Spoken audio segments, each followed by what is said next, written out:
Hi everyone, I'm Davina, and it's wonderful to see all of you again.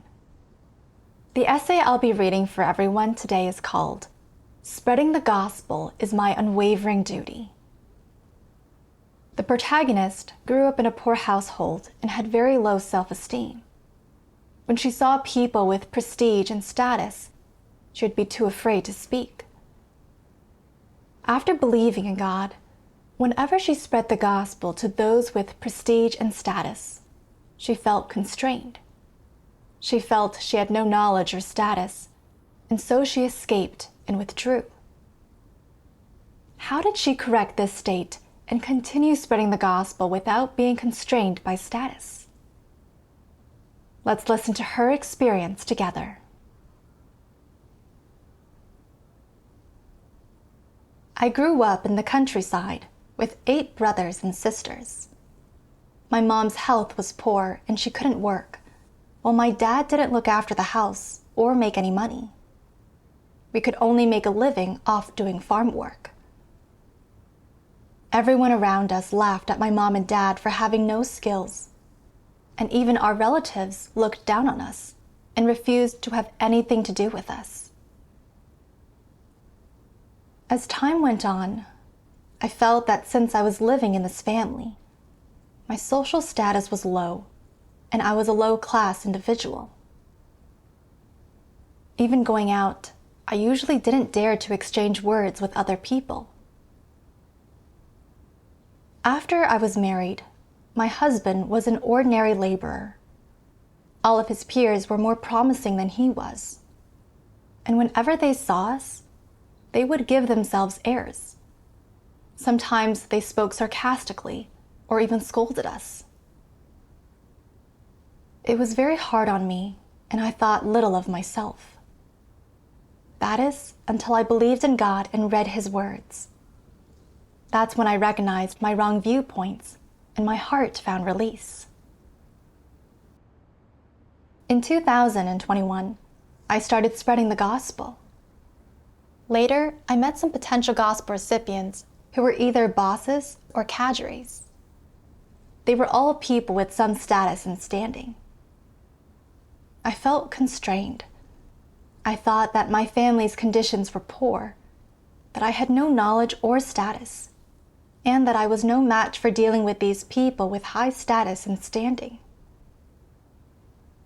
But I realized that this was my duty, that I couldn't put it off. So I prayed to God, saying that I was willing to do it. One time, I was preparing to spread the gospel to a female boss.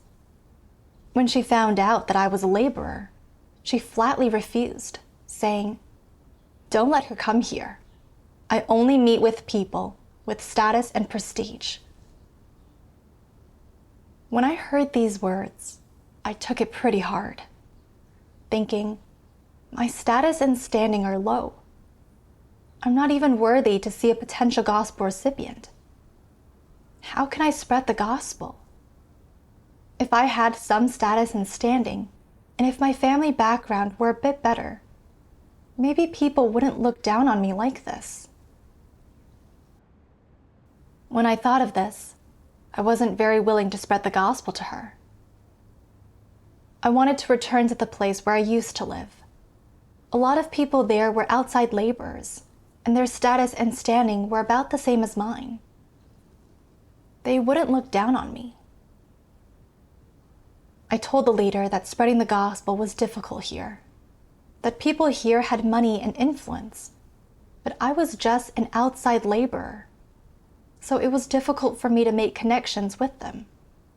Plus, the pandemic was serious, and there was no way for me to cooperate. The leader agreed. After I returned, I didn't do any self-reflection, so the matter was left unsettled. In the summer of 2022, someone who had been cleared out provided me with a potential gospel recipient from a religious denomination. When I met with the person who had been cleared out, she thought I was unrefined and my clothing was plain. So she asked me, "Can you spread the gospel?" Do you understand the Bible? Back then, I didn't yet realize the meaning of what she said, so I told her truthfully. I have spread the gospel to religious people, and I understand the Bible a little. She continued, "It's not that I look down on you. The potential gospel recipient does. Her family conditions are good and her status and standing are high." I took it pretty hard then, thinking, I am suitably and generously dressed. It's just that I'm not wearing lavish clothing, so she looks down on me. If this were the potential gospel recipient, she would definitely look down on me. My status and standing are no match, and it'll be hard to spread the gospel. I thought that if I had a good background, if my status and standing were a bit higher, and if I had money and influence, then spreading the gospel wouldn't necessarily be this difficult. I was feeling pretty depressed, so I prayed and sought after God, asking Him to guide me so I could learn a lesson. While seeking, I read a passage of God's words. While spreading the gospel, one will often encounter such ridicule, mockery, sneers, and slander, or even find themselves in dangerous situations. Some brothers and sisters, for instance, are denounced or abducted by evil people, and the police are called on others, who are handed over to the government. Some may be arrested and jailed, while others may even be beaten to death. These are all things that happen. But now that we know about these things, should we change our attitude toward the work of spreading the gospel? Spreading the gospel is everyone's responsibility and obligation. At any time, regardless of what we hear or what we see, or what kind of treatment we encounter, we must always uphold this responsibility of spreading the gospel. Under no circumstances can we give up on this duty because of negativity or weakness. The duty to spread the gospel is not smooth sailing, but fraught with danger. When you spread the gospel, you will not face angels or aliens or robots. You will face only evil and corrupt humanity, living demons, beasts. They are all humans surviving in this evil space, this evil world, who have been deeply corrupted by Satan and resist God. Therefore, in the process of spreading the gospel, there are certainly all sorts of dangers, to say nothing of petty slander, sneers, and misunderstandings, which are common occurrences. If you truly regard spreading the gospel as a responsibility, as an obligation, and as your duty, then you will be able to regard these things correctly and even handle them correctly. You will not give up on your responsibility and your obligation, nor will you deviate from your original intention to spread the gospel and testify to God because of these things. And you will never put this responsibility aside, for this is your duty. How should this duty be understood? It is the value and primary obligation of human life. Spreading the good news of God's work in the last days and the gospel of God's work is the value of human life. God's words tell us that in the course of spreading the gospel, it is normal to be mocked, ridiculed, sneered against, and humiliated, because those whom we face while spreading the gospel are all humans corrupted by Satan.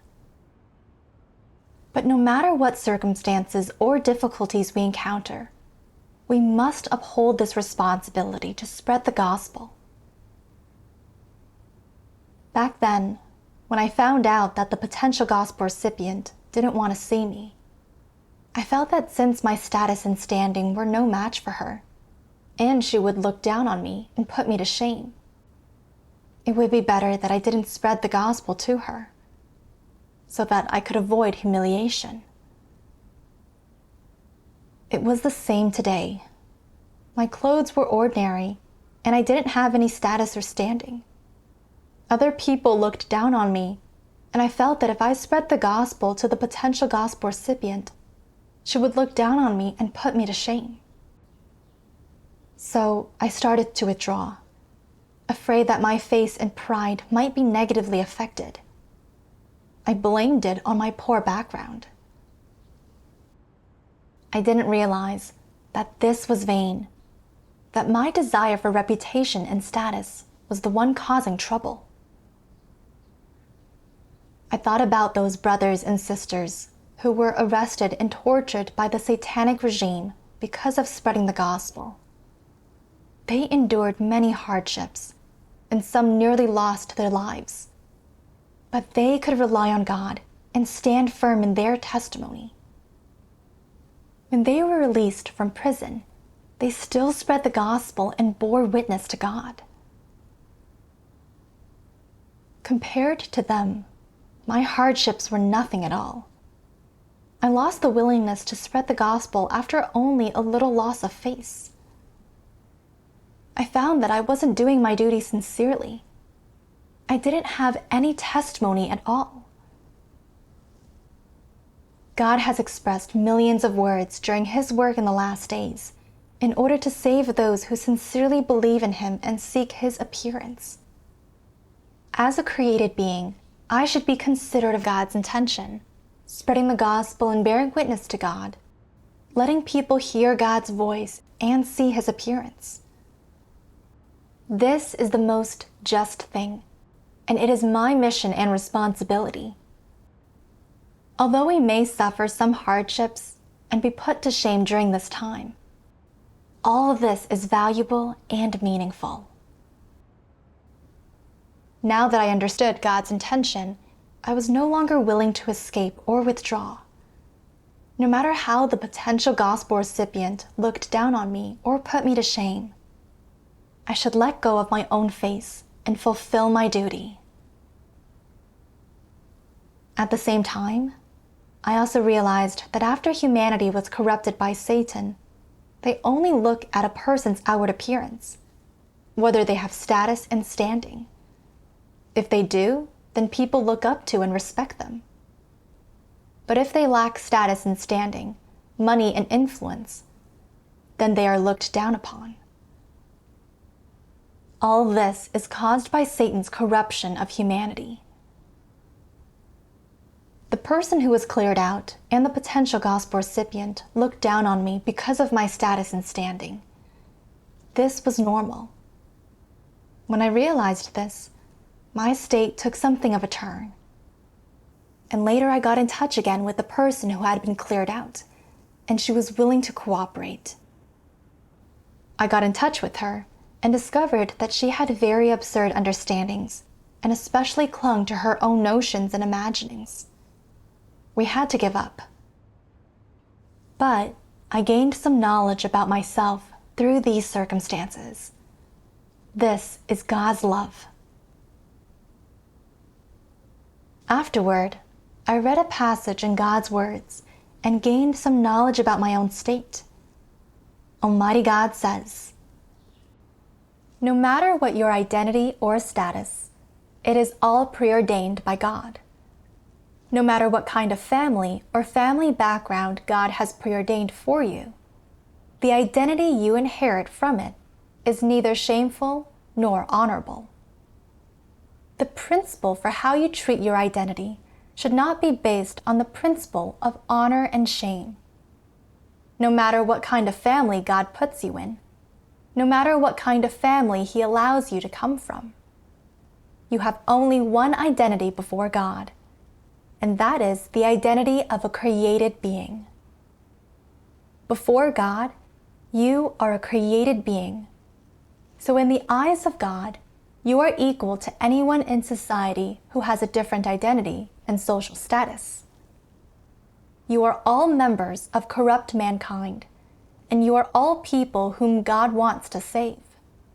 And of course, before God, you all have the same opportunity to perform your duties as created beings, and you all have the same opportunity to pursue the truth and attain salvation.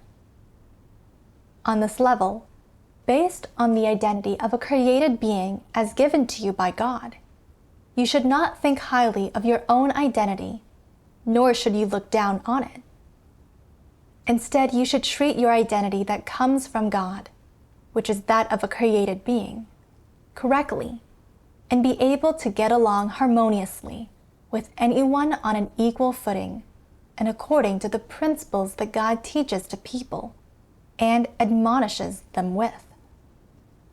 No matter what other people's social status or social identity is, and no matter what your own social status or social identity is, whoever comes into God's house and comes before God has only one identity, which is that of a created being.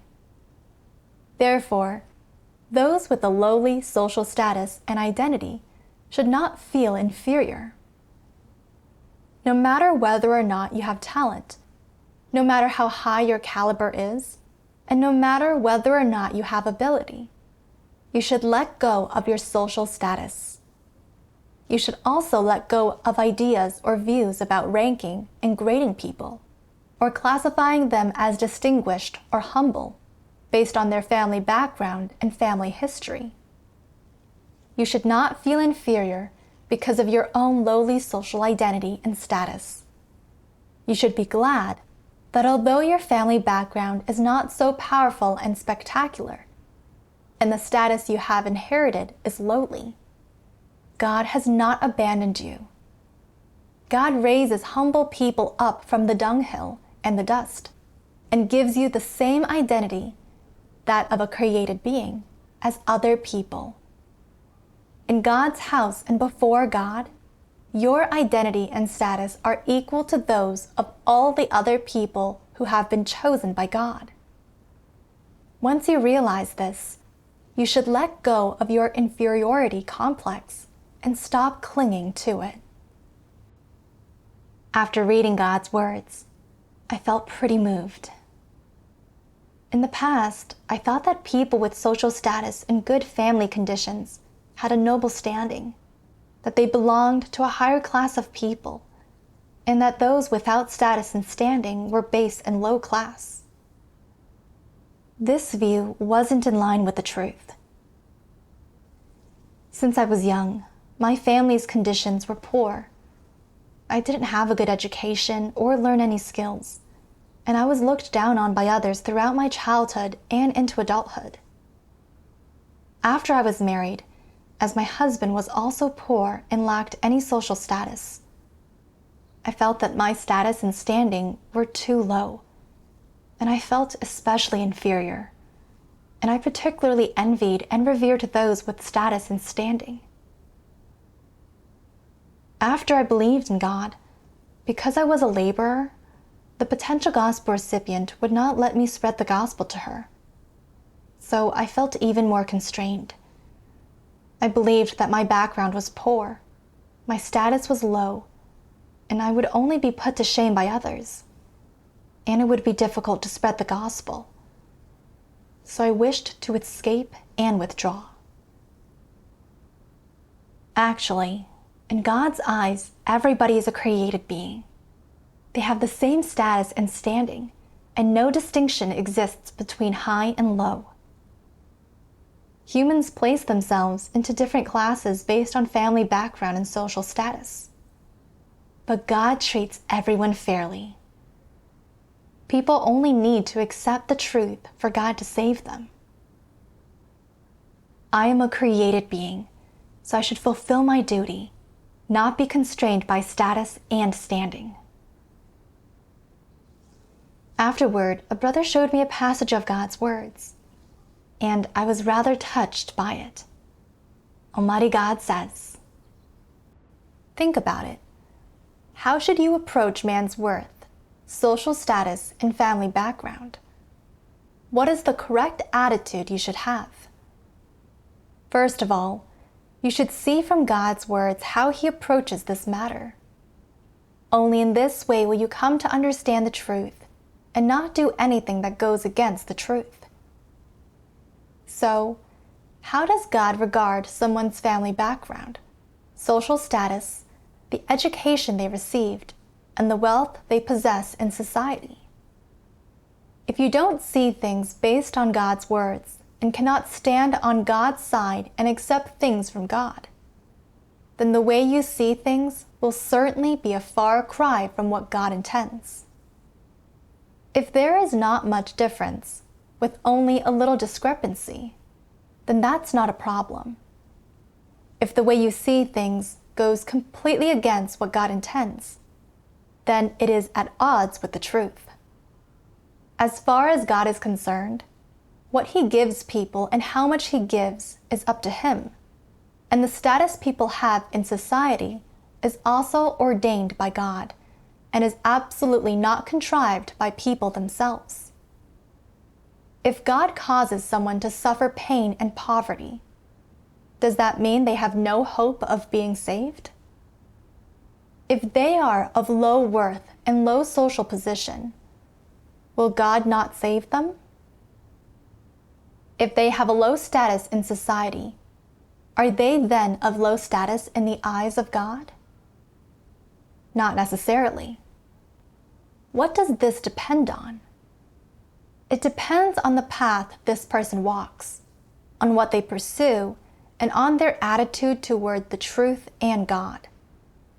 If someone's social status is very low, their family is very poor, and they have a low level of education, yet they believe in God in a down-to-earth manner, and they love the truth and positive things, then in God's eyes, do they have a high or low worth?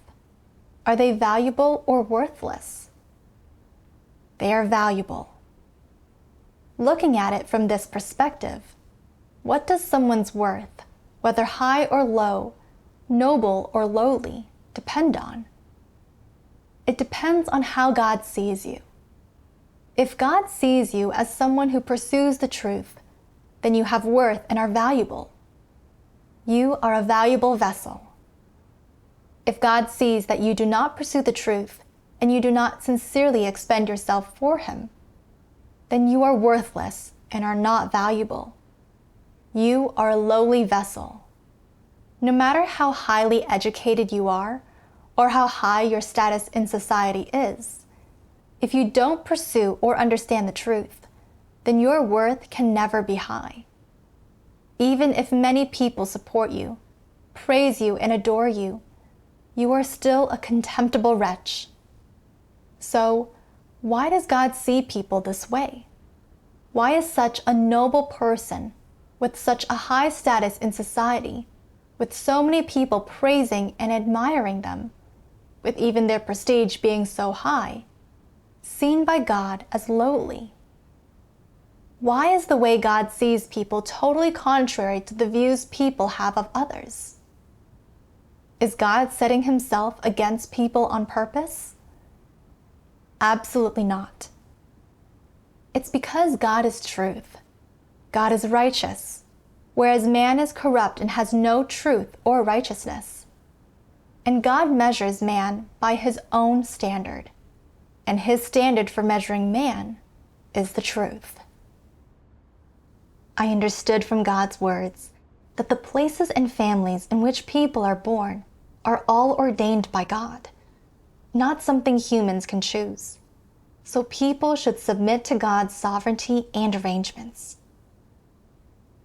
God doesn't look at people's social status or education, whether high or low. He looks at whether people can practice His words and do their duty according to the truth principles.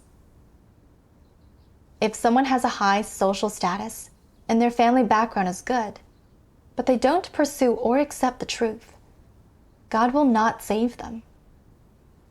If someone has no knowledge or status, but they love positive things, can accept the truth, and act according to God's words, then God will value them. God looks at people's hearts and their attitude toward the truth.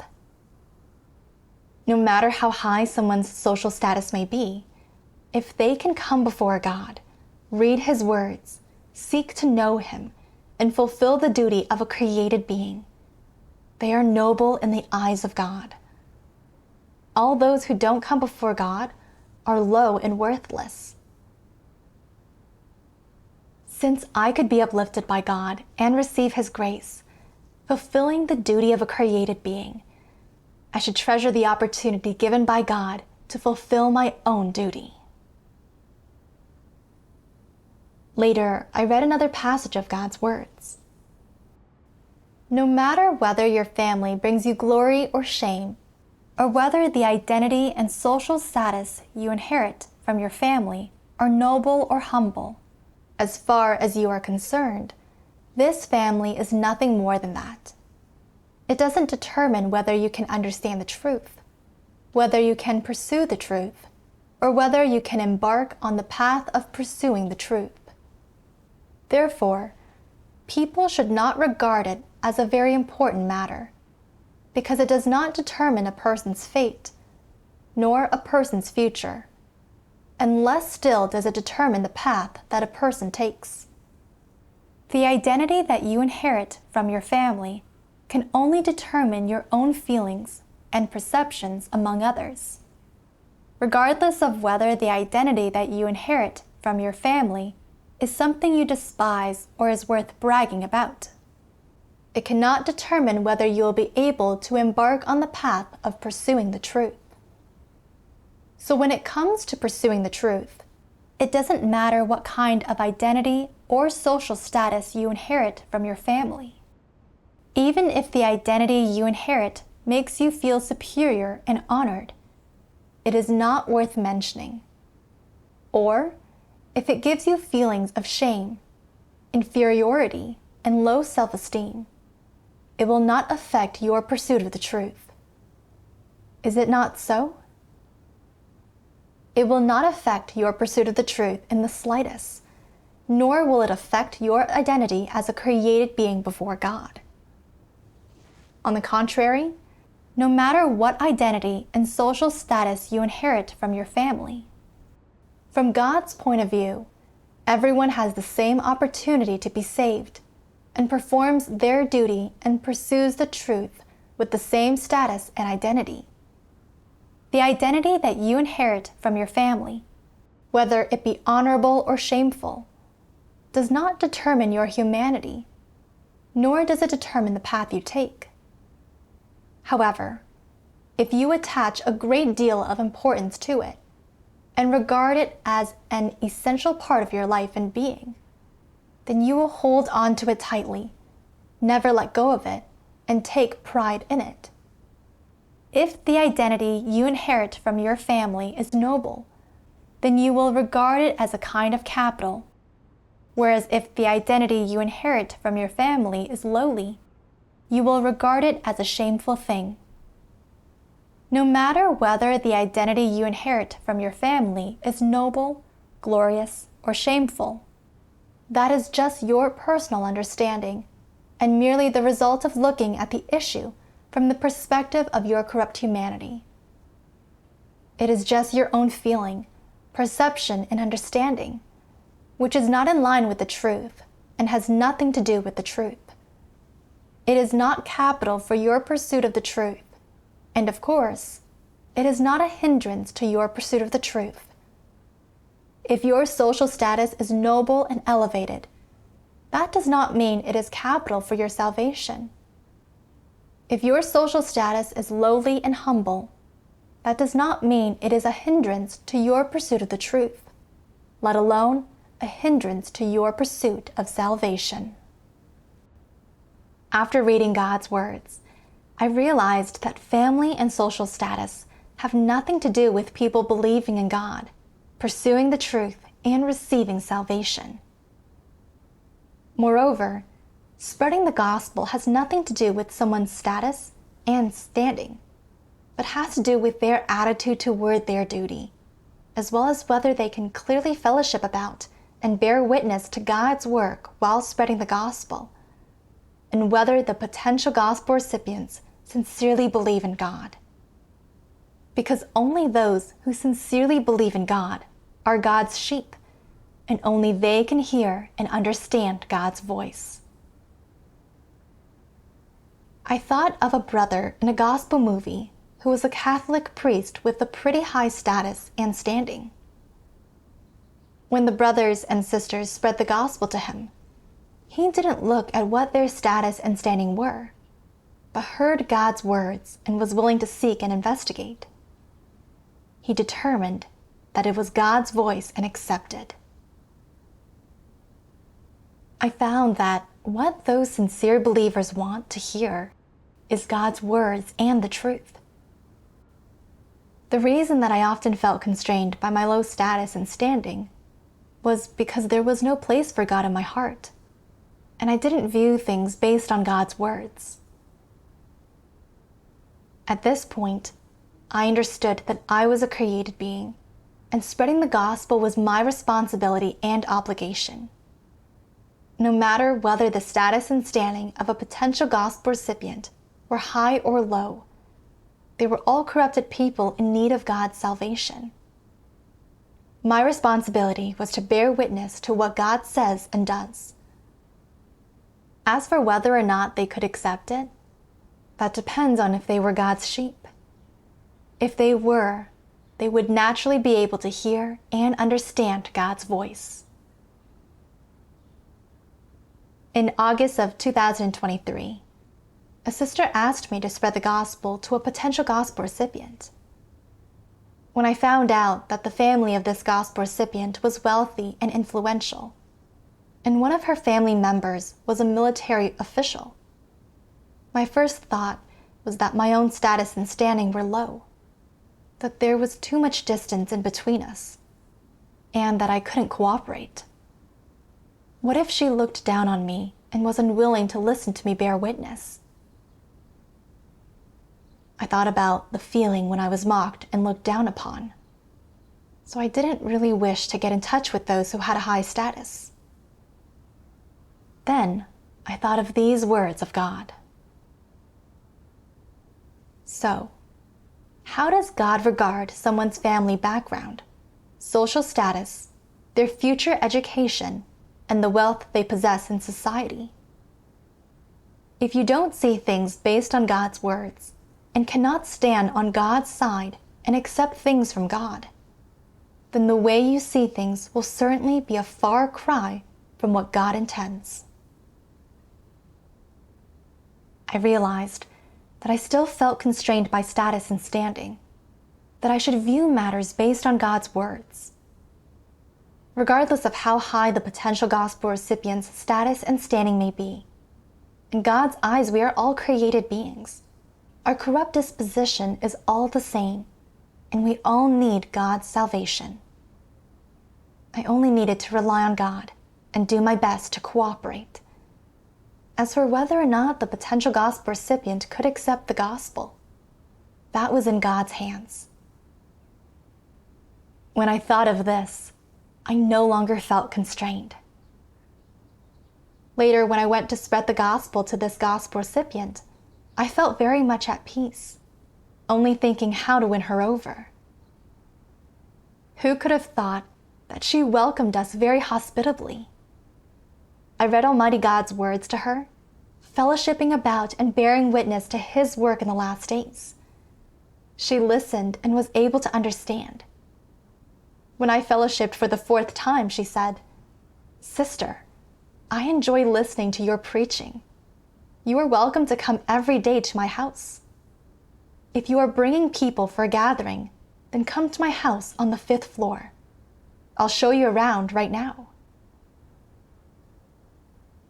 When I saw that she not only didn't give me the cold shoulder, she was even willing to investigate God's work, I felt very moved. I saw that those who sincerely believe in God hear God's words and the truth, and that we need only to clearly fellowship and bear witness to God's work for them to achieve results. If they are God's sheep, then they can hear and understand God's voice, and they can come before God. It doesn't matter what their status and standing in society may be. Later, when I encountered potential gospel recipients with high status and standing while spreading the gospel, based on God's words and the principles, I assessed whether they were someone to whom the gospel could be spread. If they were someone who sincerely believed in God, I cooperated wholeheartedly, fellowshipping about and bearing witness to God's work. I no longer felt constrained by status and standing, and my heart found release. Thank God. We'll stop here for today's essay. Thanks everyone for watching, and see you next time.